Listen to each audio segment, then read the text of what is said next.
A young man arrives at an airport, ready to fly home from vacation, but he's not acting like someone excited to return. For days, he's been sending frantic messages to his mother, telling her he's being followed, watched, hunted. His friends have already flown home. Doctors say he's okay to travel.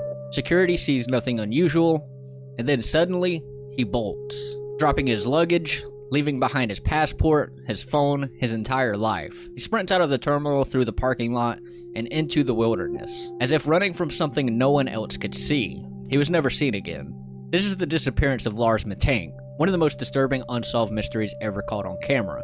Lars Mittank was a healthy 28-year-old German man, born in Berlin and living in northern Germany. In late June 2014, he flew with 5 friends to the Bulgarian Black Sea resort of Golden Sands near Varna for a week-long holiday. Sun, beach, clubs, football matches. On July 6th, a disagreement erupted in a bar between Lars and other tourists over football teams. He later claimed he was attacked on his way back to the hotel, suffering a swollen jaw and a ruptured eardrum. On a doctor's advice that flying could risk his hearing, he stayed behind while his friends returned to Germany. Left alone in Bulgaria, Lars checked into a budget hotel near the airport, began calling his mother in panic, saying he was being followed. His behavior turned erratic. And then on July 8th, 2014, at the terminal of Varna Airport, he ran. He left his suitcase, phone, passport behind, darted out of the terminal and into the woods. He was never seen again. What happened next spawned theories ranging from sudden psychotic break, to foul play, to something far stranger. At first, everything looked like a normal summer getaway. Lars and 5 friends flew to Bulgaria's Black Sea resort of Golden Sands near Varna. Beach by day, clubs by night, nothing out of the ordinary. On the night of July 6, 2014, an argument flared with another group, reportedly fellow Germans, over football. Lars, a Werder Bremen fan, clashed with Bayern Munich supporters. He split from his friends afterwards and later said he'd been attacked by 4 men. By morning, the consequences were clear: a swollen jaw and a ruptured eardrum. A doctor advised him not to fly and prescribed an antibiotic, while his friends, at Lars' insistence, kept their plan to fly home the next day. Everything seemed normal until that night. One punch, one injury, one decision to stay behind. This is where everything begins to change. So his friends flew home without him and Lars didn't join them. With a ruptured eardrum and swollen jaw from the earlier fight, a local doctor advised that flying could be risky, so he stayed behind in Bulgaria alone. He checked into a budget hotel near the airport, the rundown hotel color in Varna. It wasn't the resort he'd come to. He had once relaxed on the beach, but now something fell off. Late that night, Lars contacted his mother, Sandra. He was whispering and frightened. "Please cancel my credit cards. I am being followed. 4 men are following me." He told her he didn't feel safe in the hotel, said the reception desk had done something strange with his card. Meanwhile, hotel CCTV footage shows a terrified Lars pacing the corridors, peering out of windows, ducking into the elevator, checking behind him. At about 1 a.m., he walked out of the hotel with all his luggage. He returned about an hour later. Where he went during that hour, no one knows. He texted again around 3:06, Cefsil 500, what is it? And minutes later, he repeated, what is Cefsil 500? The antibiotic the doctor had prescribed. Something in his mind had shifted. He wasn't simply anxious about his ear, he sounded convinced someone was coming for him. Was Lars simply injured, isolated, and paranoid in a foreign country? Or did he know something, or was someone after him? Either way, this is where the vacation cracks and the nightmare begins. The morning of July 8th, 2014, Lars Mittank arrives at Varna Airport.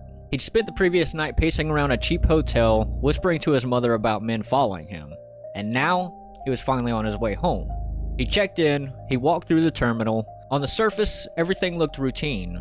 He had his backpack, luggage, passport, and phone, but his behavior was anything but normal. Before boarding, Lars went to the airport medical office for a final examination, a standard clearance for flying with an ear injury.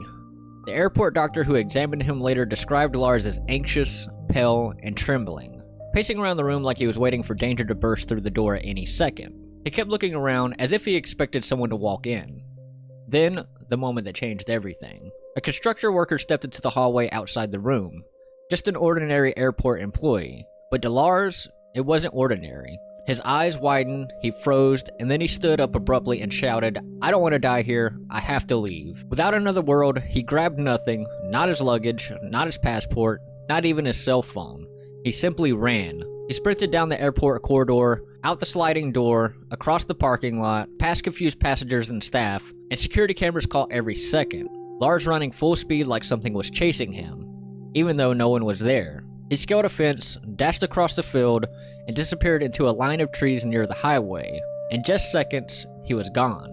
He never returned for his belongings, he never contacted his family again, and despite searches, sightings, and years of speculation, Lars Mittank was never seen again. So the question remains, what made him run like this? What did he think he saw? Or what did he believe was coming for him? From the moment Lars Mittank vanished into the woods behind Varna Airport on the 8th of July 2014, a massive search swung into motion. In Bulgaria, police deployed search teams across the fields, meadows, and sunflower-strewn countryside adjacent to the airport, with dogs, drones, infrared cameras, and officers combing every hedge and hollow. German authorities joined the effort, and the case was listed by the Federal Criminal Police Office as an international missing person investigation. Despite all that effort, no confirmed track of Lars beyond that one sprint into the woods. Over the years, dozens of reported sightings popped up across Europe and beyond. A hitchhiker in Germany, a transient in South America, several could it be him moments, yet none held up under investigation, none confirmed. Lars's mother, Sandra Mittank, refused to give up. She hired a private investigator to search hospitals, homeless shelters, and remote regions in Bulgaria. Thousands of flyers were distributed, a Facebook community of tens of thousands of followers formed, and the chilling airport video of Lars sprinting was watched millions of times. And yet, after years of searching, still nothing. No phone call, no trace of him in an asylum or hospital, no belongings turned up. Nothing that tells us what happened, where he is, or whether he ever truly got away.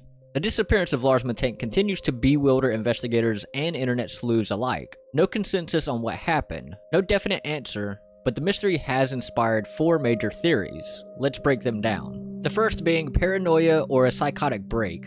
Lars had no prior history of mental illness, his family insists he was healthy, yet after the bar fight and the ruptured eardrum, his behavior changed dramatically. Some experts believe he suffered a first episode psychosis, triggered by the head trauma or by the stress of being injured and alone in an unfamiliar country. He began claiming he was being followed, whispering to his mother, "They're coming for me." He checked into a motel near the airport, pacing the hallways and acting frantic. In that light, his sprint at the airport could have been the peak of a panic episode. The stark question, did his mind turn against him? Could the man fleeing across the trees have been chasing nothing, or running from a terror inside his skull? The second theory being a drugging or some type of crime.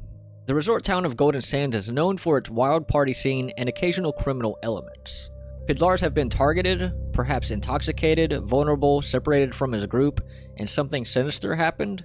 He told his friends he had been attacked by 4 men hired by the group he'd argued with. He believed men were now following him, but there's no concrete evidence of shady figures, no witness confirming a tale, no arrest records. Nevertheless, might Lars have stumbled into something far darker than a bar fight? A mugging, a trafficking scheme, a crime he barely understood? And if so, how did he escape without a trace?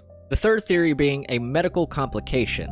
After the fight, Lars was diagnosed with a ruptured eardrum and prescribed an antibiotic. Some of these antibiotics in rare cases can trigger hallucinations, extreme paranoia, or acute psychological reactions. His mother noted he had begun questioning the medicine. Are these pills safe? They want to kill me. However, the airport doctor later said Lars did not fill the prescription.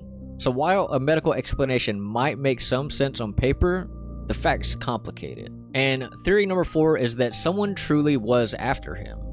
This theory takes Lars at his word, that he was being followed, that maybe he witnessed something or others thought he saw something. If the men he argued with hired someone, or if he got tangled with crime on that bar night, then his flight makes chilling sense. Run now, disappear, stay until safe. His missing luggage, phone, and passport at the terminal might support the idea he left it in haste. Yet there's no evidence confirming a pursuit or criminal motive. No verified leads of kidnappers, no arrest tied to Lars, which leaves us with very little. If someone was after him, where'd they take him? If he escaped, why did he vanish without contacting anyone?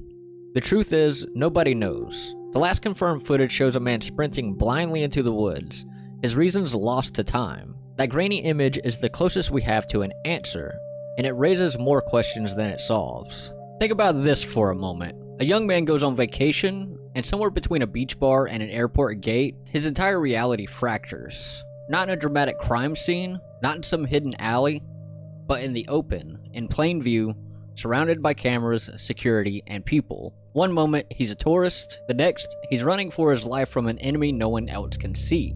And we're left to ask a question that chills every parent, every traveler, and every human being. How does someone just slip out of the world? No answers, no closure, only a mother who still hopes for a call that hasn't come in nearly a decade, and footage of a terrified man sprinting into the unknown. Some mysteries feel like puzzles, this one feels like a wound. And the truth, whatever it is, vanished with Lars Mittank. So, now I want to hear from you. What do you think happened to Lars Mittank? Was there real danger lurking in Bulgaria that only he recognized? Or was he experiencing a tragic mental break? A mind spiraling into fear with no one able to stop it? Let me know your theory down in the comments. And if you want more deep dive mysteries like this one, hit the like, subscribe, and tap the bell so you don't miss the next case. Thanks for watching, and until next time, stay curious, stay safe, and keep your eyes open.